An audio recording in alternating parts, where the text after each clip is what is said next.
Foreign cricketer আনলে একটা ফ্লেভারও add হয় এই টুর্নামেন্টের সাথে। বোর্ডের খরচ বাড়ছে, এটা সত্য। তিনটা চারটা ক্লাবে হচ্ছে শেষ পর্যন্ত টাকা পায়নি, প্লেয়াররা এটা নিয়ে বড় ধরনের একটা হয়, আন্দোলন করে, সভাপতির কাছে বিচার দিতে হয়। মানে এবারও হয়তো বা আশা করছি না, যদি এরকম হয় সেক্ষেত্রে আপনাদের অবস্থা কি? দেখেন, নর্মালি ঢাকা প্রিমিয়ার লিগের পেমেন্ট ইস্যুতে ক্রিকেট বোর্ড লাইবিলিটি নেয় না, বিকজ এটা ক্লাবের সাথে প্লেয়ারদের ডাইরেক্টলি ডিল হয়। সো বাট আমি এটা আশা করব অ্যাজ আমাদের বোর্ড থেকে প্রত্যেকটা ক্লাবকে এই রিকোয়েস্টই করবো যে সিচুয়েশনটা নেই, অনেকেই যে একটা সময় যে ধরনের পেমেন্ট পাচ্ছিল প্লেয়াররা, ওখান থেকেও বেশ অনেক কমে এসেছে আমি যতটুকু জানি। তো আমার কাছে মনে হয় যে আমি আশা করব আমাদের তরফ থেকে আমরা এটাই রিকোয়েস্ট করব যে তারা যেরকম তাদের সাথে যে কন্ট্রাক্টটা হয় সেটা সবাই অনার করে। ভবিষ্যতে এই জিনিসটাকে কীভাবে আরেকটু সিস্টেম্যাটিক করে নিয়ে আসা যায়, এটা নিয়ে আমাদের একটা আলোচনা হচ্ছে, সো দ্যাট যে কমিটমেন্টগুলো করা হচ্ছে বা করা হচ্ছে ওটা যেরকম দুই সাইড থেকেই ফুলফিল করা হোক।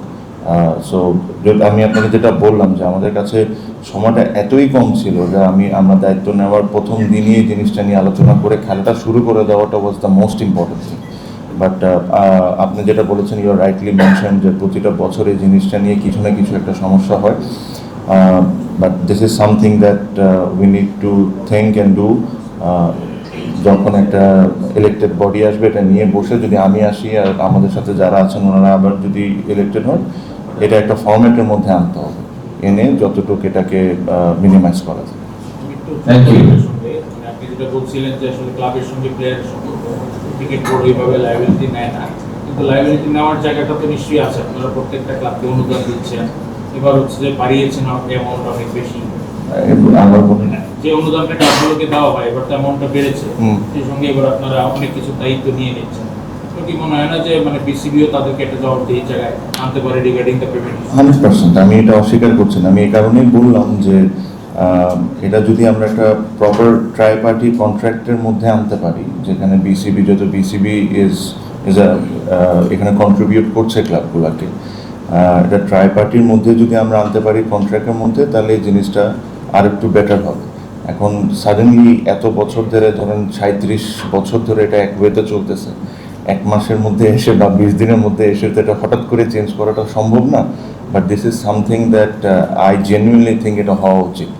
And as I told you যে in the coming years, if when the elected body is there, and again আমি বলি, আমি যদি থাকি, আমাদের সাথে যারা আছেন ওনারা যদি থাকেন, this is something that we really want to work on. আমি একটা কোশ্চেন,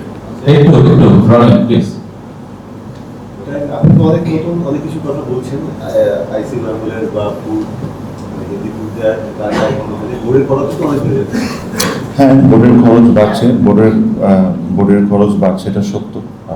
সিগনিফিকেন্টলি একটা অ্যামাউন্ট বেড়েছে। ফাইন্যান্স চেয়ারম্যান এখানে আছেন, উনি খুব বেশি খুশি না এটা নিয়ে, বাট তারপরেও উনি একটা কথা বলেন যে এই জিনিসগুলো হলো প্লেয়ারদের জন্য, প্লেয়ারদেরকে সুযোগ সুবিধা দেওয়ার জন্য যতটুকু আমরা করতে পারি। বাট এটা সুযোগ সুবিধা অবশ্যই আমাদের তরফ থেকে দিব, বাট অ্যাজ ক্রিকেট বোর্ড যে এই টাকাগুলো আমরা কিভাবে করে রিকভার করব, কিভাবে করে আমাদের রেভিনিউ বাড়াবো, এটা আমাদের দায়িত্ব। হ্যাঁ, আপনি যদি লাস্ট ইয়ারের থেকে কম্পেয়ার করেন, এক্সপেন্সেস বেড়েছে, নো ডাউট। বাট আমার জন্য এই মুহূর্তে এই টুর্নামেন্টটা মাঠে নামানোটা ওয়াজ দ্য মোস্ট প্রায়োরিটি। আমার জন্য যদি 2 টাকা 3 টাকা 4 টাকা বেশি যদি খরচ হয়, হবে, খরচটা কার উপর হচ্ছে? প্লেয়ারদের উপর হচ্ছে। আমরা কার জন্য? প্লেয়ারদের জন্য। সো করতে হলে করতে হবে। ওকে, তামিম ভাই, আপনি কিছুক্ষণ আগে রেফারেন্স দিয়েছেন যে ঢাকা প্রিমিয়ার লিগে একসময় অনেক নাম করা ক্রিকেটাররা আসতেন না, আপনাদের কাছে খোঁজ নিতেন কবে শুরু হবে। গত 2-3 সিজন ধরে আসলে একদম লোকাল ক্রিকেটারই হচ্ছেন, লোকাল ক্রিকেটাররা বেশি ম্যাচ পাচ্ছে বা অনেকই সুবিধা পাচ্ছে, কিন্তু বিদেশি ক্রিকেটার থাকলে আসলে কি সুবিধা হতো, সামনে আসলে থাকা উচিত কিনা? দেখেন, এটা দুই সাইড অফ দ্য স্টোরিজ আছে। একটা হলো যে বিদেশি ক্রিকেটার একটা সময় 3 জনও ছিল, একটা সময় 2 জনও ছিল, একটা সময় 1 জনও ছিল। সো একজন 12টা প্লেয়ার, লোকাল প্লেয়ার বেশি সুযোগ পায়, এটা হলো একটা advantage if we are going with all local. আর যদি ধরেন 1 জন বা 2 জনকে অ্যালাউ করা যায়, বিদেশি কম্পিটিটিভনেসটা বাড়ে। So this is something that again we need to discuss with all the clubs, not all the clubs basically, এটা তো প্রিমিয়ার লিগে হয় যে 12টা টিম আছে, এদের সাথে আমরা একটা আলোচনা করতে পারি ভবিষ্যতে যে আমরা কি ওই ফরেন ক্রিকেটের আবার ফিরে নিয়ে আসবো নাকি, বিকজ ফরেন ক্রিকেটের আনলে একটা ফ্লেভারও অ্যাড হয় এই টুর্নামেন্টের সাথে। অনেকেই বড় বড় ক্রিকেটার এখানে খেলে গিয়েছেন, তো এই জিনিসটা this is something that we need to discuss, but I am very open for it. আমি এটা না যে এটা করাই যাবে না বা এটা হওয়া যাবে না, টুর্নামেন্টকে আরও এক্সাইটিং করার জন্য, স্পন্সরসদেরকে আরও পুল করার জন্য যদি আমাদের কোনো সিদ্ধান্ত ভবিষ্যতে নিতে হয় তাহলে অবশ্যই ওয়াই নট। Thank you. ভাই আমরা আসলে বলে থাকি যে ঢাকা লিগটা কিন্তু জাতীয় দলের ঢোকার একটা সিঁড়ি। হ্যাঁ হ্যাঁ হ্যাঁ হ্যাঁ সিঁড়ি বলে থাকে, তো দীর্ঘদিন মতো দেখছি যে এইখান থেকে অনেক প্লেয়ার জাতীয় দলে এসেছে। তো টুর্নামেন্ট শেষে দেখা যায় আমরা অনেক সময় লিখি যে সেরা 5 সর্বোচ্চ রান কাদের, সেরা উইকেট কারা, এদেরকে নিয়ে জাতীয় দলে ঢোকার জন্য পরবর্তীতে নার্সিং করে এই স্কিম মতো নিয়ে কোনো প্ল্যান আছে?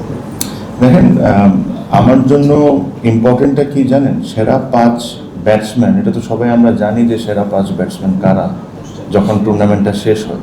আর আমার জন্য বেশি ইম্পর্টেন্ট ছিল যে আরও 30টা ব্যাটসম্যান তাদের কী হলো, তাদেরকে কিভাবে করে ভালো অবস্থায় নিয়ে আসা যায়। কারণ যে কোনো প্লেয়ারের কিন্তু একটা সিজন বাজে যেতেই পারে, নট নেসেসারিলি ওই প্লেয়ারটা খারাপ।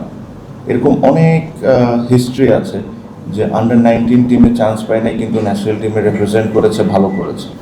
So for me the most important thing is top 3 batsman, ওরা তো অটোমেটিকলি অপরচুনিটিস পাবে, but what about the others? ওদেরকে নিয়ে কীভাবে আগাইতে পারি, ওদেরকে নিয়ে কী করতে পারি সো দ্যাট নেক্সট সিজনসে ওরা যেরকম টপ 3 ব্যাটসম্যানের মধ্যে ঢুকে।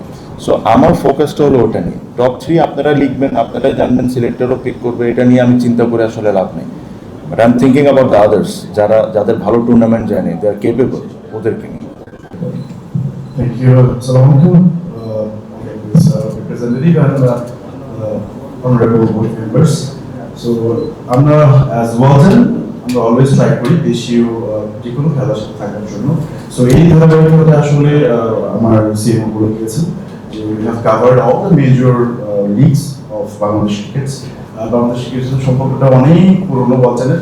সো এটা আসলে সবই হয়েছে আপনাদের জন্য, দেশীয় পণ্য, আপনাদেরই পণ্য, আপনাদেরই ব্র্যান্ড এবং আপনাদের কোম্পানি। অ্যান্ড আমার তরফ থেকে চেষ্টা থাকবে to be always there on the ground to help you guys, to help any kind of sports of Bangladesh, to any event where Bangladesh is representing, would love to be there. So this is our responsibility. We treat this as our responsibility. যে মেসেজগুলো ছিল খুবই positive message পেয়েছি। I hope যে আরও এরকম positivity নিয়ে এগিয়ে যাবে বাংলাদেশ ক্রিকেট ট্যুর। অ্যান্ড এই সেক্টরে আমাদের যদি কিছু করার থাকে we would love to be there always. So ইনশাআল্লাহ আমরা এই রোলটা প্লে করতে চাই। ধন্যবাদ বাংলাদেশের সবাইকে, বাংলাদেশের আপামর জনসাধারণকে যারা আমাদেরকে আসলে এই জায়গাতে পৌঁছতে সহযোগিতা করেছেন। So thank you for all the support. That's all from my side. Assalamu alaikum.